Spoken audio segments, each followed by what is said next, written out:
미국에서 이제 태풍이 일어나면은 토네이도라 그러죠. 그러면 이제 새로 집을 지은 집들이 한번 지나가 버리면은 다 날아가 버립니다. 주로 이제 미국의 집은 나무로 짓습니다. 개인적인 집들이 많이 있죠. 태풍이 지금 1시간 후면 불어와요. 토네이도가 막 저기에서 이제 몰려옵니다. 모르고 집을 짓는 거예요. 다 지었어요. 1시간 후에 다 날아가 버리는 거예요. 저는 오늘 말씀을 전하면서 우리 인생이 뭘까? 열심히 살잖아요.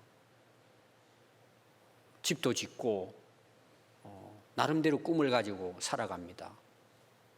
그런데 1시간 후에 일어날 일들을 모르죠.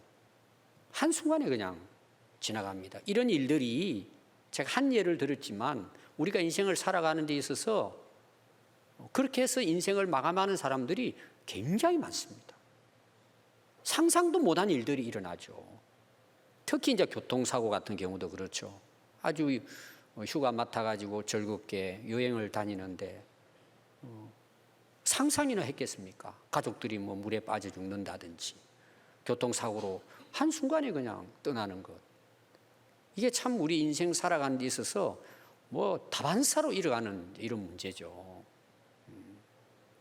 저는 우리가 이제 인생을 살아가면서 내 인생의 가장 큰 문제, 지금 내가 안고 있는 많은 고민, 갈등, 이런 문제의 원인이 뭘까? 물론 우리가 대개 이렇게 살아요. 지금 살기 바쁜 거예요. 그걸 생각할 여지가 없어요. 우리가 여기에 대해서 자기 자신을 진단하고 그거를 해결하지 않으면 여러분 인생길을 그냥 사는 거예요. 내일이 어떻게 될지 몰라요.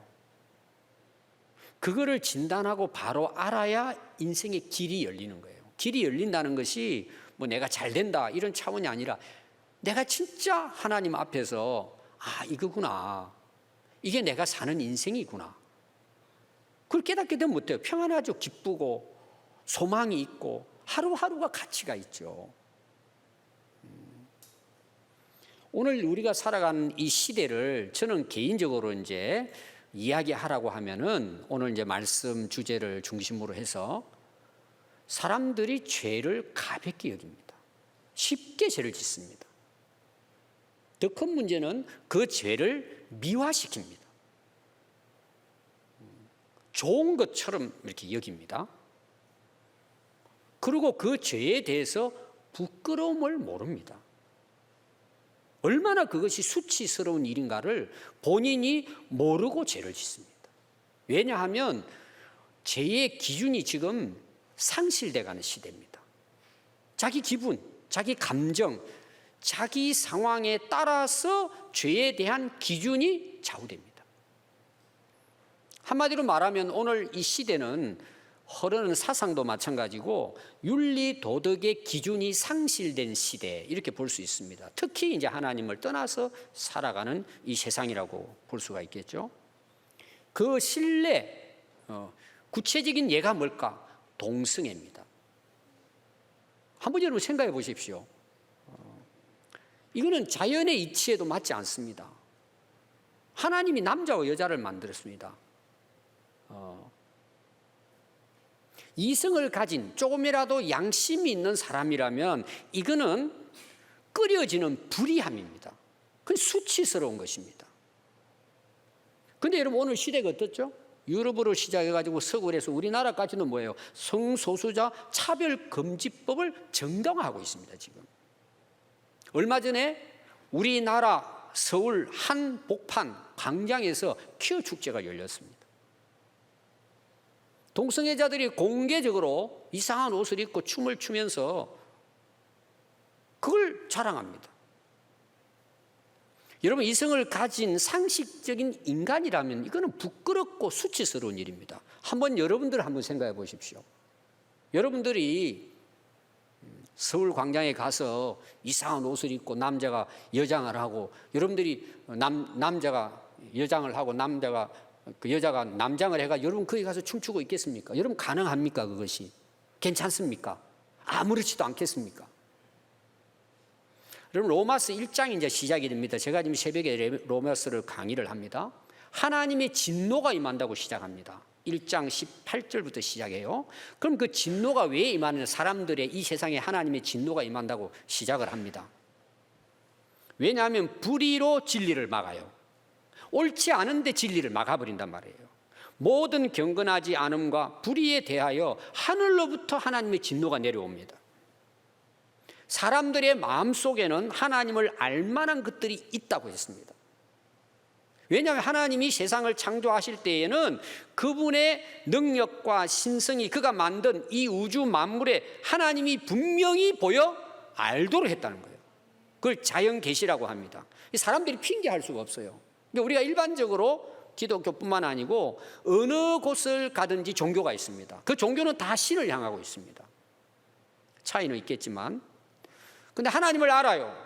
우리가 여러 가지 이제 그 종교를 보면 특히 유대교, 우리 기독교는 뭐예요? 하나님을 알잖아요. 하나님이 세상을 창조하신 분인 것을 다 알고 살아요. 지금 우리 다 하나님이 세상을 창조하신 하나님으로 우리가 믿고 지금 살아요. 근데 문제는 뭐냐? 믿는 사람들도 하나님은 알지만 하나님을 영화롭게 하지 않아요. 하나님께 감사할 줄 몰라요. 그 생각이 허망하여져서 미련한 마음으로 그 마음에 영적으로 어두워져 버렸다는 것입니다. 그리고는 스스로 지혜롭다고 살아가는데 보니까 어리석은 거예요. 하나님 앞에서는. 그 어리석음이 뭘까? 썩어지지 아니하는 하나님의 영광을 썩어질 사람과 짐승과 기어다니는 동물의 모양의 우상으로 바뀌어버린 거예요. 그게 처음에 시작되는 게 뭐냐? 사람과라고 나와요. 사람이 우상이 되어버리는 거예요. 그러므로 하나님께서 그들을 마음의 정욕대로 더러움에 내버려 두사 그들의 몸을 서로 욕되게 하도록 두었다는 거죠. 마음의 정욕대로 더러움에 빠져 살도록. 이 더러움은 불결한 삶을 이야기합니다. 그리고 자기 몸을 서로 욕되게 했대요. 욕되다는 건 서로 모욕하고 창피를 준다는 거예요. 근데 그걸 수치스러운 걸로 모른단 말이에요. 그래서 이들은 그들이 하나님의 진리를 거짓 것으로 만들어 버렸어요. 하나님의 진리 말씀을 옳지 않은 것으로 바꿔놓고는 피조물을 조물주보다 더 경배하고 섬기는 거예요. 사람이 우상이 되는 것입니다. 하나님은 어떤 분이실까요? 우리가 영원히 찬송하실 분이십니다. 이 때문에 하나님께서는 그들을 자기의 정욕대로 더러움에 빠져 살아가는 그들을 부끄러운 욕심에 내버려 두셨대요. 그래 너희들이 그렇게 그게 부끄럽다는 것은 수치스럽고 더럽고 치욕하다는 말이에요. 내버려 뒀대요. 그렇게 하라고 내버려 뒀대요. 내버려 두니까 어떤 일이 일어나느냐? 곧 그들의 여자들도 순리대로 쓸 것을 바꾸어 영리로 쓰며 그랬어요. 이 순리라는 말은 자연의 이치, 본성 이런 뜻입니다. 근데 영리로 쓴 거예요. 뒤바꿨다는 뜻이잖아요. 자연과 그 원리의 근원을 바꾸어 버렸다는 거죠. 그럼 여러분 이게 문제가 되잖아요. 바꿔버렸으니까. 또 남자들도 순리대로 여자 쓰기를 버리고 서로 향하여 음욕이 불일 듯하며 남자가 남자와 더불어 부끄러운 일을 행하여 그들의 그릇 때문에 상당한 보응을 그들 자신이 받았다는 거예요. 이 보응이라는 말은 거기에 대한 형벌이에요. 왜냐하면 순리와 진리가 있는데 영리를 써버렸단 말이에요. 그게 오늘날 여러분 유럽부터 해가지고 지금 그 폐가 계속 일어나고 이번에 또 이상한 그 원숭이 뭡니까? 그것도 거의 다 동성애에서 나왔다 그러잖아요. 상당한 보응을 받는 거예요. 하나님 내버려 두시는 거예요. 그 자체가 뭐예요? 저주예요. 저희가 이 같은 일을 행하는 자는 사형에 해당된다고 하나님께서 정하셨대요. 결국은 그들은 죽음이에요. 결론은. 근데 문제가 뭔지 아세요? 하나님께서 정하심을 알고도 자기들이 그렇게 행할 뿐만 아니고 또 그 일을 행하는 자들을 옳다고 법을 만드는 거예요. 이게 지금 우리 이 세상이 흘러가는 지금 하나님의 진노를 싸는 역사의 흐름이에요. 그 한 예를 지금 로마서는 바울이 2000년 전에 로마의 복음을 전하기 위해서 이 말씀을 전합니다. 근데 지금 바울은 고린도 교회에 있어요. 고린도 교회, 그 다음에 옆에가 아테네예요. 로마, 그리스. 그 당시 최고의 학문이 아테네에서 시작이 돼요. 뭐 소크라테스, 아리스토텔레스, 플라톤, 지금까지 그들의 사상은 이어오고 있어요. 최고의 석각들이 살았던 그 도시는 엄행으로 가득한 거예요. 그때 당시도 동성애 있었단 말이에요. 그리고 로마 시대는 두말할 것도 없고 그게 교회 안에까지도 들어올 수 있단 말이에요. 근데 로마 교회에 편지를 보내면서 그 당시 하나님의 진노가 왜 너희들에게 임하는가, 이걸 바울이 인간의 죄에 대해서 구체적으로 예를 든 것이 동성애예요. 그게 지금 2000년이 지나오면서 지금은 더 활성화돼. 지금 뭐예요? 법으로 이걸 제정하려고 하는 거예요. 인간이 이렇게 어리석단 말이에요. 죽음의 길을 서로 진노바다의 일을 찾아서 가는 시대가 오늘의 우리 시대예요. 여기에 일어나는 파장은 이루 말할 수가 없어요. 아마 그 폐해는, 그것은 보응은 우리가 받을 거예요. 앞으로 다 이 사회 우리 후손들이 다 받을 거예요. 하나님 내버려 두셨대요. 그렇게 살아보라고. 여러분 야고보서 1장 15절에 보면 욕심이 잉태하면 반드시 죄를 낳습니다. 죄가 장성은, 죄는 자랍니다. 여러분 계속해서 확장됩니다. 결국 뭐 죽음입니다. 요한일서 2장 16절 17절에 보시면 이 세상에 있는 모든 것이 육신의 정욕과 안목의 정욕과 이생의 자랑이래요. 이 인간이 욕심대로 산단 말이에요. 자기 욕심대로. 이건 아버지께로부터 온 것이 아니고 세상으로부터 온 것이라. 이 세상도 그 정욕도 지나가되 오직 하나님의 뜻을 행하는 자는 영원히 거하리라. 여러분 우리가 아무리 욕심을 내고 또 그걸 이루어 여러분들이 누린다 할지라도 한때예요. 여러분. 그걸 여러분 보셔야 돼요. 한때예요. 여기 이제 우리 근사님들 80 넘으신 근사님들이 계실 거예요. 한참 젊을 때, 잘 나갈 때, 이쁠 때 계실 거예요. 지금 어떨까요? 한때라는 거죠. 한때라는 거. 아무것도 아니라는 것이 그것이. 뭐 오늘 예를 들면 보니까 뭐 얼마나 이쁘게 하려고 꾸며요. 뭐 또 꾸밀 때도 필요해요. 근데 거기에 목매는 거야. 그게 인생인 줄 알고 인간의 욕심과 탐욕을 가지고 살아가요. 그게 대단한 것처럼 그걸 즐기려고 해요. 여러분 얼마나 오래 갈까요? 나중에 다 무너지는데. 그건 다 무너진다는 거죠. 하나님의 뜻만이 영원하다는 거예요. 여러분 그걸 볼 수 있기를 바라요. 그게 우리에게 주시는 말씀이잖아요. 그걸 볼 수 있도록. 오늘 우리가 읽은 라오디게아 교회에 보낸 예수님의 편지예요. 일곱 교회 소아시아 지역, 지금의 터키 지역입니다. 라오디게아 교회에 주시는 말씀인데 그 말씀은 몇 가지 이제 중요한 내용이 나옵니다. 첫 번째가 뭐냐 하면은 예수님께서 너의 행위를 다 안다, 이런 내용이에요.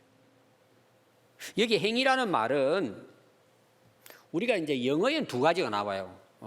영어 성경은 두 가지가 나옵니다. 모든 행위라는 뜻이 있고 지금 내가 하는 어떤 일에 대한 행위예요.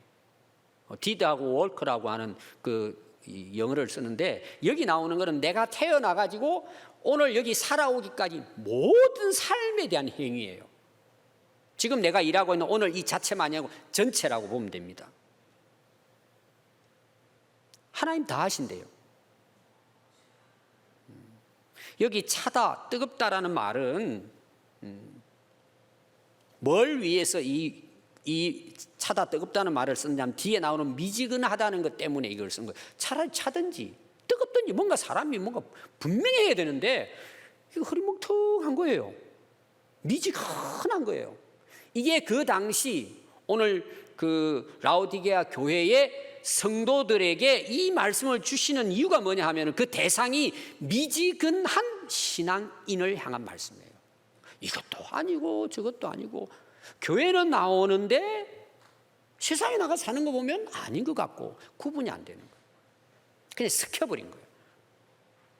예수님이 싫어하는 것이 뭐냐 하면 미지근한 거예요. 이것도 아니고 저것도 아니고 믿는 것도 아니고 안 믿는 것도 아니고.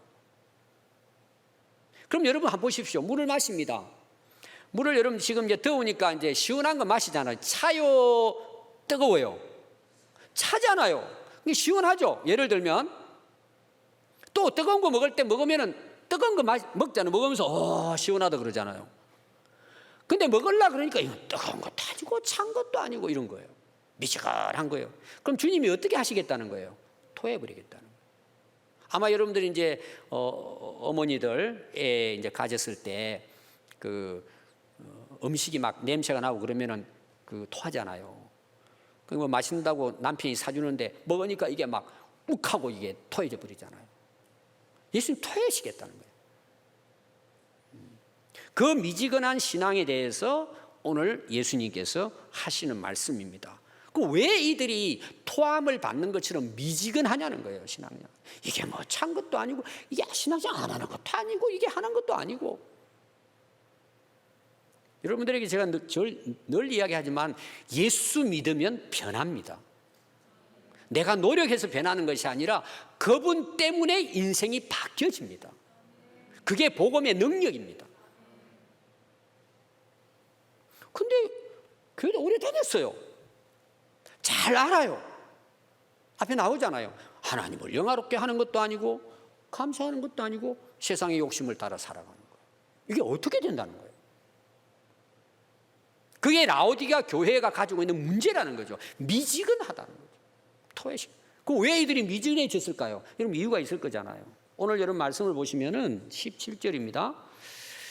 앞에는 내 입에서 너를 토하여 버리리라 하시면서 이야기해요. 네가 말하기를. 오늘 우리가 말한단 말이에요. 우리가 뭐 입으로 말하는 건 아니고 속으로라도 내가 이제 그렇게 사는. 나는 부자예요. 부족함이 없어요. 난 잘 살고 있어요. 잘 되고 있어요. 승리했고 성공했습니다. 부족함이 없습니다. 그 당시 이 라오디게아 교회는요 경제적으로 굉장히 성장한 도시입니다. 오늘만 다 부하게 살았단 말이에요. 여러분 역사적으로도 마찬가지, 지금도 마찬가지, 우리 개인도 마찬가지입니다.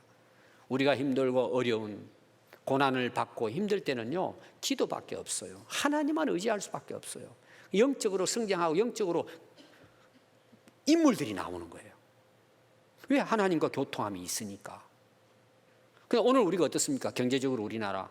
저는 경제 성장하기를 기도합니다. 그러나 경제는 위험합니다. 내가 잘 되는 거 복입니다. 위험한 것도 있습니다. 왜? 우리가 스스로 왜 부자가 되는 거예요? 나는 괜찮은, 나는 만족한 거예요. 나는 부유한 거예요. 부족함이 없어요. 왜? 가진 게 많으니까. 그럼 어떤 일이 일어날까요? 예배 드릴 시간 없어요, 여러분. 놀기 바쁘죠. 갈 데가 얼마나 많은데, 쓸 데가 얼마나 많고. 기도, 여러분 누가 기도합니까? 밥 먹을 때 한번 기도하는 정. 이게 다 미지근한 신앙이라는 말이에요. 내가 가지고 있으니까, 내가 할 수 있으니까, 나 부자고, 내가 뭐 부족한 게 없으니까 누가 기도합니까? 금식하고.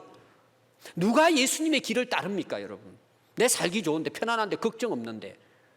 왜 그렇게 되냐 그 말이에요. 뒤에 이름 나옵니다. 이렇게 이야기해요.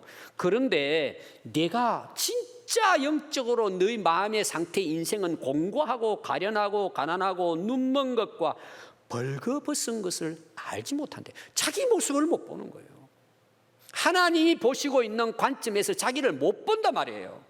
자기는 다 잘났다 그러고 부유하다 그러고 부자라 그러고 문제없다 그러는데 하나님 보셨을 때는 문제 덩어리예요. 미지근한데 빠져 있는 거예요. 이것도 아니고 저것도 아니고 세상에 섞여 사는 거예요.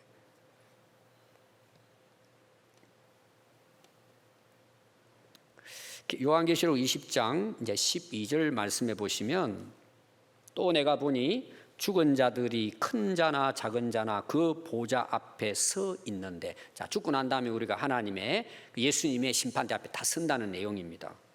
근데 예수님이 보좌에 앉아가지고 그 책상에다가 이렇게 책을 펴놨는데 책들이 쌓여 있는 게 이쪽에 한쪽에 책들이 쌓여 있어요. 근데 다른 한쪽에는 책이 또 한 권이 있어요. 그 책은 곧 생명책이라는 거예요.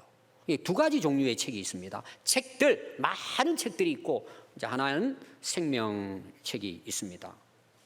근데 그 많은 책들에게는 뭐가 기록이 되어 있느냐 하면 자기 행위를 따라 책들에 기록됐다는 거예요. 오늘 우리가 태어나서 죽어서 예수님의 심판대 앞에 설 때까지 우리의 모든 역사가 거기 기록이 되어 있는 거예요. 그리고 한쪽에는 생명책, 예수 믿는 사람들의 그 이름이 기록된 생명책이 있는데, 예수님께서 심판을 하시는데 기준이 있어요. 내가 살아온 대로 심판한다는 거예요. 예수님의 심판은요, 있는 그대로, 사실 그대로. 여러분, 세상에서는 변호사를 사면은 속일 수가 있습니다. 논리적으로 잘 이게 합리적으로 이치에 맞으면 죄를 짓고도 풀려날 수가 있어요. 근데 어떤 경우에는 돈 싸움이라고도 볼 수 있어요. 그래서 많은 변호사 아주 정관 그 예우해가지고 이런 유명한 사람들 세워가지고 하면은 논리적으로 법망을 피해가지고 이렇게 해서 이길 수 있어요. 하나님 앞에는 절대 벗어날 수 없어요. 사실 그대로 기록된 대로 심판하신다는 거죠. 우리는 모두 다 죽으면요, 그냥 끝나는 것이 아니고, 한 번 죽는 것은 하나님께서 정해놓은 것이지만 그 위에는 하나님의 심판이 있다고 성경은 기록하고 있습니다. 이런 많은 사람들이요, 죄를 쉽게 짓기도 하지만 시간이 지나면 잊어버립니다. 자기 잘못한 건 잊어버려요. 의식하지 않습니다. 또 사람들이 자기에 대해서 죄에 대한 이야기하면 거의 대부분 정당화시킵니다. 합리화시킵니다. 그리고 덮어버리려고 합니다. 죄에 대해서는. 그렇게 해서 덮을 수도 있습니다. 그런데 성경은 죄를 지으면 그게 쌓인다고 이야기합니다. 책에 예수님이 기록한다고 오늘 말씀하고 있습니다. 저는 이 요한계시록을 기록한 요한이 지금 시대, 우리가 살고 있는 이 IT 시대에 살았다고 한다면 아마 이 구절을 예수님께서 카메라로 다 찍어가지고 그 칩을 스크린에 동영상으로 띄어가지고 예수님이 쫙 우리가 태어나서부터 죽을 때까지 그것이 스크린에 지나가면서 우리를 심판한다면 우리는 두 손 들 수밖에 없죠. 할 말이 없죠. 다 보이는데. 만약에 그 칩을 오늘 우리가 이 스크린에다가 동영상으로 제가 살아온 인생, 여러분들이 태어나서 지금까지 살아온 것들을 그대로 카메라에 찍힌 대로 여기 동영상에 올려가지고 우리가 공개적으로 나 한 사람 한 사람의 살아온 일대기가 거기에 24시간 365일 살아온 걸 전부 다 띄어서 우리가 그 모습을 우리가 보고 있다면 여기에 앉아 있을 분이 몇 분이나 될 것 같습니까? 저는 저를 비롯해서 모든 사람이 조용히 떠날 것입니다. 아무도 그 앞에 그 수치심을 견뎌낼 수 없을 것입니다. 하나님 앞에 서면 한 사람도 그 심판을 벗어날 수 없습니다. 그래서 요한계시록 20장 15절을 보면 누구든지 생명책에 기록되지 못한 자는 그 심판을 벗어날 수 없고 불못에 던져지리라고 말하고 있습니다. 그래서 이어서 18절 한번 보십시오. 내가 너희를 권하노니, 이 라오디게아 교회에 예수님이 하고자 하시는 말씀, 이 말씀이에요. 내가 너희들에게 권하노니 내게서 불로 연단한 금을 사라. 그리고 진짜 너는 부유하게 돼서 흰 옷을 사서 입어 벌거벗은 수치를 보이지 않게 하라. 안약을 사서 눈에 발라 보게 하라. 물은 내가 사랑하는 자를 책망하여 징계하노니 그러므로 내가 열심을 내라 회개하라. 자, 불로 연단한 금이에요. 자, 우리가 금은 어떻게 추출을 합니까? 광석을 캐와 가지고는 용광로에 집어넣어 가지고 불을 갖다가 온도를 높여 가지고 거기에 이제 녹아 내려오면 그 조그마한 금이 거기서 나오잖아요. 그 불순물이 다 제거되고 이제 순수한 금이 거기에 추출이 되죠. 이건 뭘 이야기할까요? 우리의 믿음을 이야기하는, 금같이 빛나는 믿음이에요. 여러분 욥기를 보십시오. 내가 이 고난을 당하지만 나중에는 뭐예요? 정금처럼 순금처럼 나오게 된다 그러잖아요. 이 금 같은 단련된, 불에 단련된 금, 이거는 많은 고난과 역경을 통해 가지고 그 안에서 견뎌내면서 세상의 불순무들, 지저분한 것들이 전부 다 정화돼 가지고 정말 주님 앞에서는 온전하고 순수한 믿음에 대한 말씀이에요. 그걸 가지라는 거죠. 그럼 여러분, 우리가 지금까지 신앙생활에 오시면서 여러분 지금도 그럴 거예요. 누가 좁은 길로 예수님의 가신 길을 누가 따라갑니까? 예수님 때문에 당하는 고난, 고통, 아픔, 핍박을 누가 원합니까, 여러분? 여러분도 어떻습니까? 신앙생활 하면서 앞에 뜨거움이라는 거 나왔죠. 열정적인 거란 말이에요. 내가 열정적으로 주님이 가신 그 길, 그게 고난의 길이고 핍박을 받고 어려움을 당하는 길이라 할지라도 그 길을 누가 가고자 합니까? 또 주님이 우리를 인도하시는데 내가 정말 그 길을 가면서, 제가 이제 요셉에 대한 설교를 했잖아요. 만들어진단 말이에요. 그 정말 고난과 역경 가운데 이 당시는 핍박을 받고 순교를 당할 때입니다. 그런데 끝까지 그 고난을 지켜내면서 자기의 불순무들이 다 제거되고 온전한 믿음으로 빛나게 된다는 걸 말씀하고 있는 거예요. 여러분, 고난을 당해봐야 됩니다. 바닥 인생을 살아봐야 됩니다. 내가 예수님을 믿는 것 때문에 아픔도 당해보고 손해도 보고, 그러면서 내 믿음이 빛나게 되는 거죠. 뜨거운 신앙으로 변화가 되겠죠. 그 금으로 너가 부유해지라는 믿음의 부유함이죠. 믿음의 부유함이죠. 그리고 흰 옷을 사서 입으래요. 여기 다 산다는 말이 있어요. 이거는 뭐냐? 내가 해야 되는 거예요. 그냥 되는 게 아니에요. 내가 견뎌내고. 그럼 여기 흰 옷을 산다는 말은 어떤 말일까요? 깨끗하다는 거잖아요. 깨끗하다는 거. 로마서 13장 14절에 보면요, 오직 주 예수 그리스도로 옷 입고 정욕을 위하여 육신의 일을 도모하지 말아라. 오직 흰 옷이 뭐예요? 예수 그리스도의 옷이에요. 예수로 옷을 입으라는 거예요. 갈라디아서 3장 27절에는 누구든지 그리스도와 합하기 위하여 세례를 받은 자는 그리스도로 옷 입었느니라는 거예요. 여기 세례라는 것은 내가 죽고 다시 사는 거예요. 정말 내가 예수님을 모시고 살아가는 거듭남에 대한 이야기예요. 예수님을 옷으로 입는 것입니다. 그럼 마태복음 22장 9절부터 보면은 이제 임금이 자기 아들 그 결혼식을 열었습니다. 초청한 사람들은 안 오는 거예요. 고위층들은 바쁘다고 안 옵니다. 그러니까 이제 임금이 내거리에 가가지고 아무나 데려오라는 거예요. 잔치는 벌렸는데 손님들이 없잖아요. 근데 거기 아무나 데려오라 그러는데 명시를 했어요. 뭐라고 이야기했느냐 하면은 악한 자나 선한 자나 만나는 대로 데려오라는 거예요. 이건 오늘로 말하면 무슨 말이냐 하면은, 여러분, 이 세상에 예수 안 믿어도 될 사람이 있을까요? 자기 스스로 선하게 살 수 있는 사람이 있을까요? 한 사람도 없어요. 다 죄인이에요. 사람들이 그렇게 구분하는 것뿐이에요. 다 똑같아요. 하나님 앞에 모든 사람이 죄인이에요. 다 오라는 거예요. 다 오라는 거예요. 다. 근데 와서 이제 손님이 가득해졌어요. 근데 임금이 이제 잔치 그 상 차려놓고 손님들이 와가지고 먹고 있는데 거기를 이제 인사하러 나갑니다. 그랬더니 한 사람이 예복을 안 입고 들어온 거예요.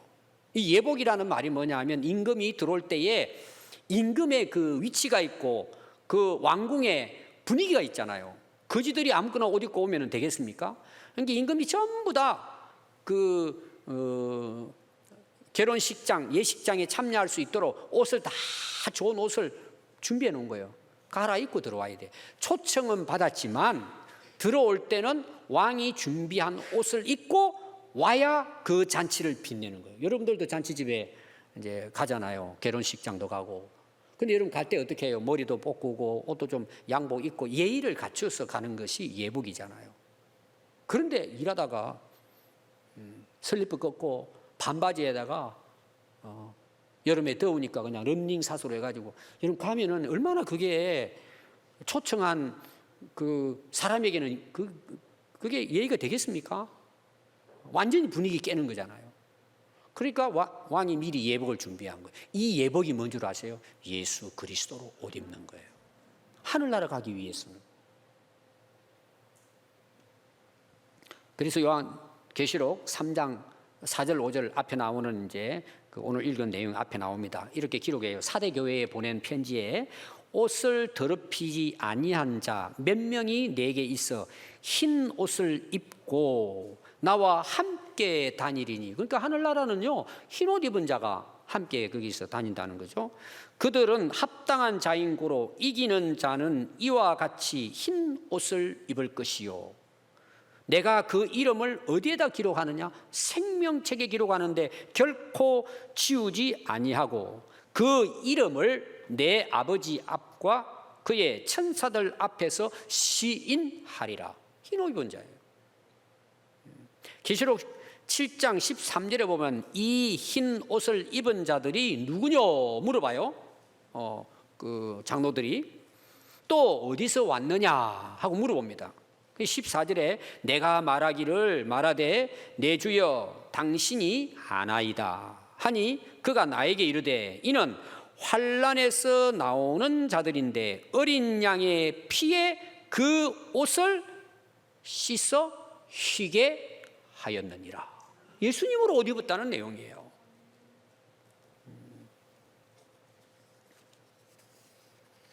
여러분, 예수님이 이 땅에 오셔서 제일 먼저 하신 말씀이 뭔지 아세요? 회개하라는 거예요.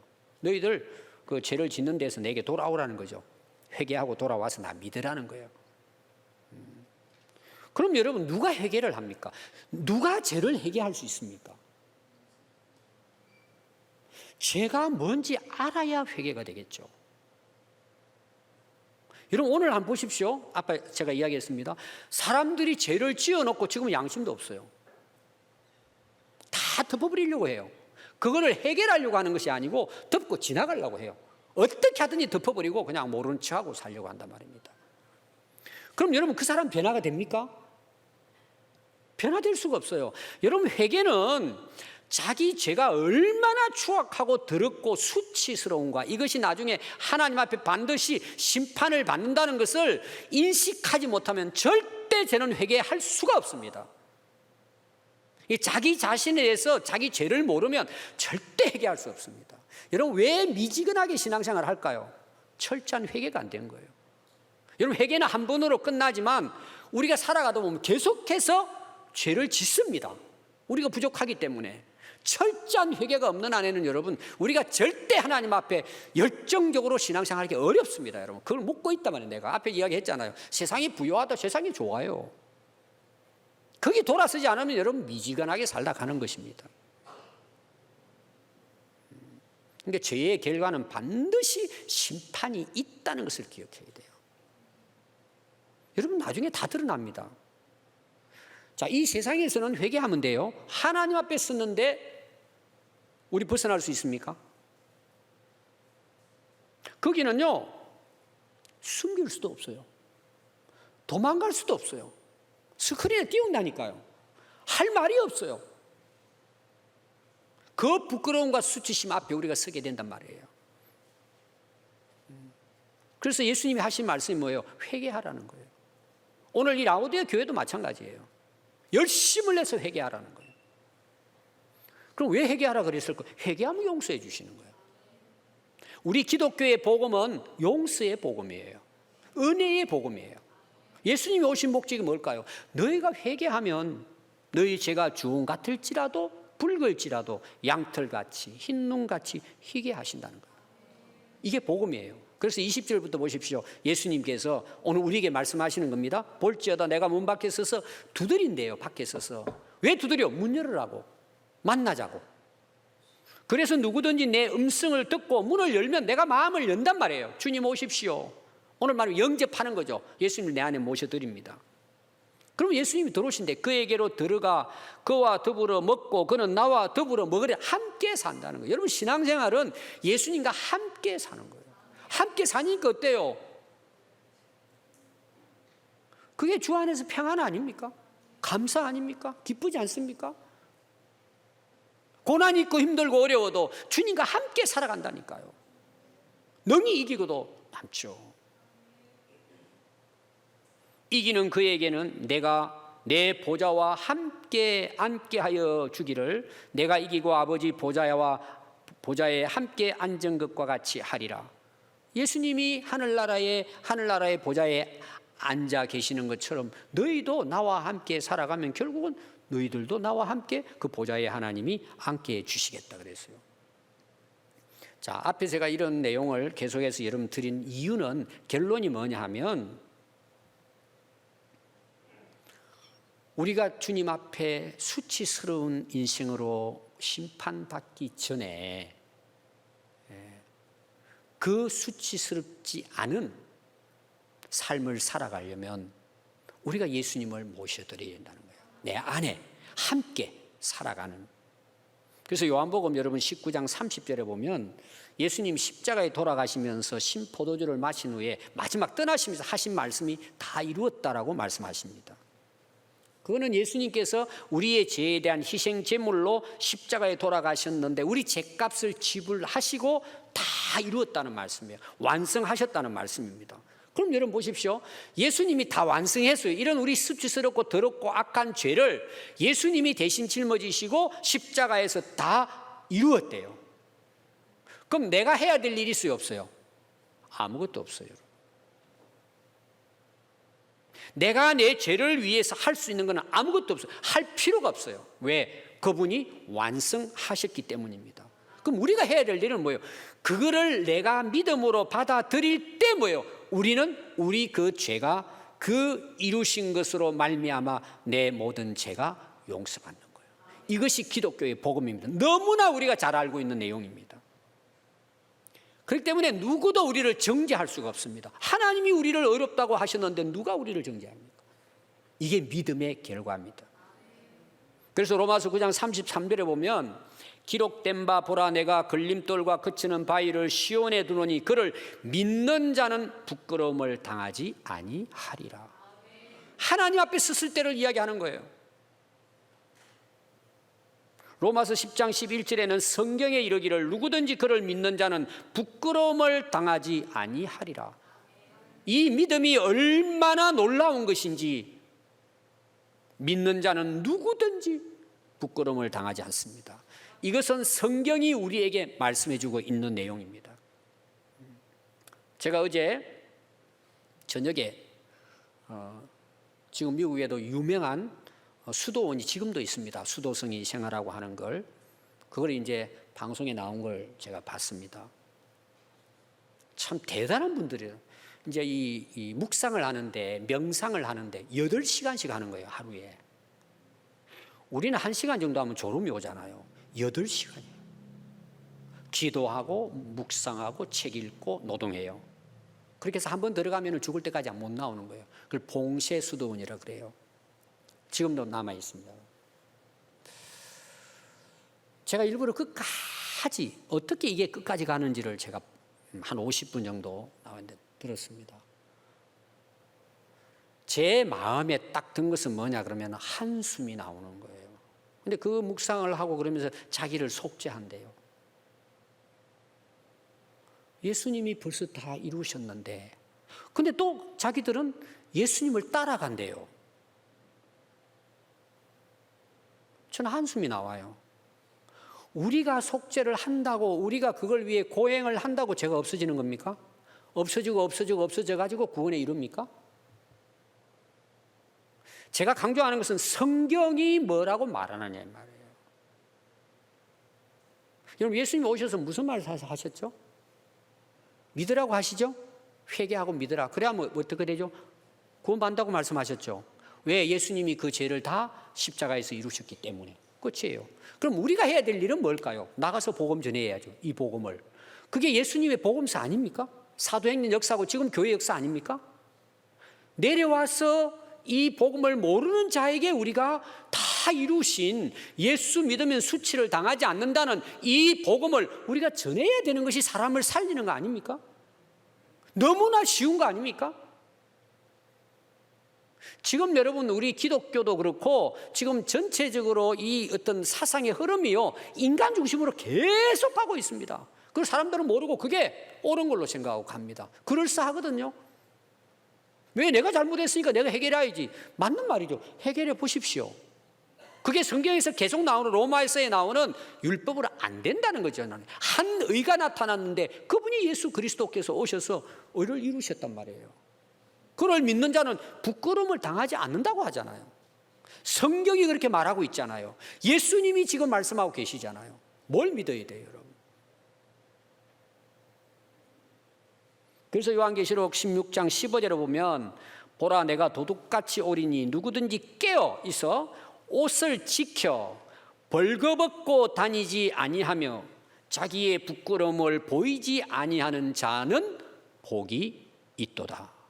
그럼 우리 기독교의 복이 뭐예요? 물론 여러분 세상적으로 잘 되는 것도 하나님 주시는 은혜죠. 건강하게 사는 것도 은혜죠.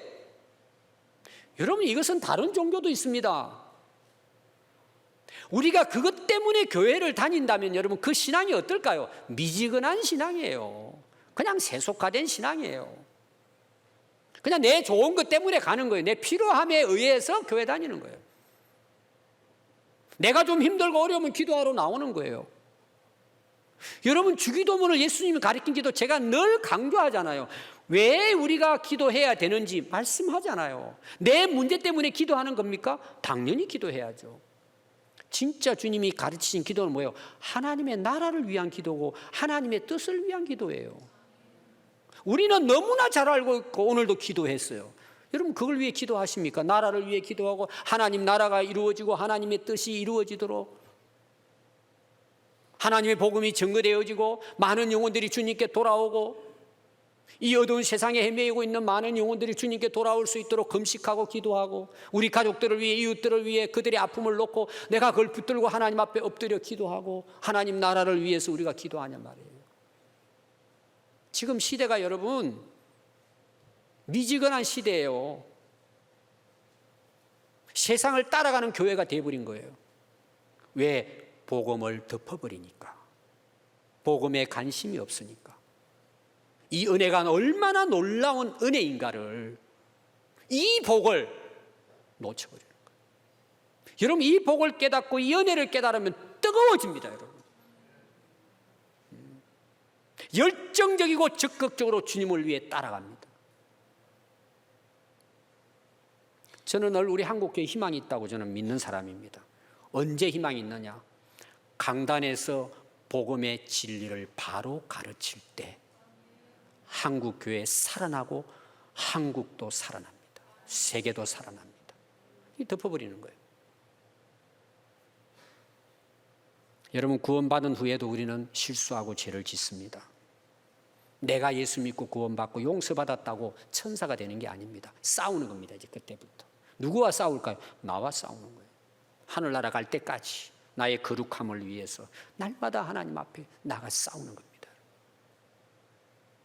내 영광을 위해 사는 것이 아니라 하나님의 영광을 위해 내 뜻대로 사는 것이 아니라 하나님의 뜻대로 살기 위해서 싸우는 겁니다. 영적 전쟁을 하는 것입니다. 치열한 전쟁을 해야 합니다.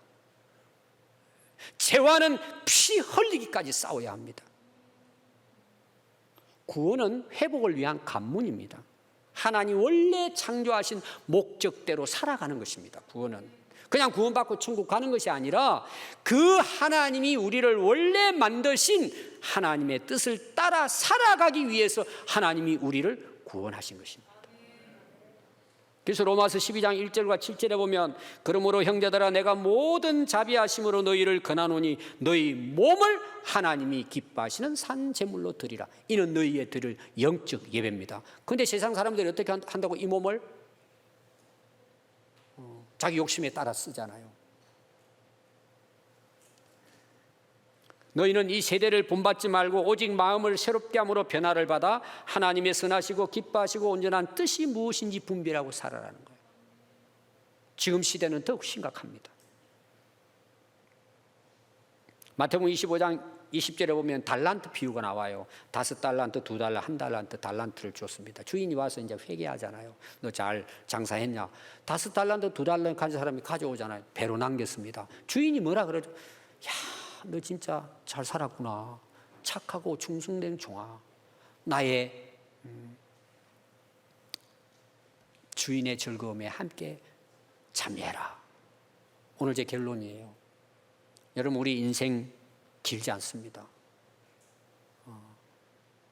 우리 남은 인생을 어떻게 살 것인가? 우리는 이미 뭐요? 예수님을 통해서 우리가 구원을 얻었습니다. 우리의 수치스러움을 예수님이 다 담당하셨습니다. 우리는 주님 앞에 섰을 때 수치함을 부끄러움을 당하지 않습니다. 이 은혜를 우리가 지금 누리고 살고 있습니다. 그런데 우리가 지금 이 땅에 살아가면서 다시 수치스러운 인생을 살아서 되겠습니까? 하나님 앞에 섰을 때 너 참 잘 살았구나. 참 충성된 종이구나. 우리가 주님 앞에 섰을 때 나의 부끄러움과 모욕과 형벌을 예수님이 다 받은 결과로 우리가 주님 앞에 섰을 때 부끄러움을 당하지 않도록 당당하게 그 나라의 백성으로 우리가 살아갈 텐데 우리가 그 삶을 이 땅에서 살아야 안 되겠습니까? 그게 신앙생활입니다. 그리고 주님 앞에 섰을 때 참 너 잘 살아왔구나. 너 잘 믿음 견디고 왔구나. 너 참 잘했다. 착하고 충성된 종아. 여러분 주님 앞에 섰을 때 우리가 그런 모습으로 아름답게 주님을 맞이하는 우리 이 땅의 삶이 될 수 있기를 바랍니다. 기도하겠습니다.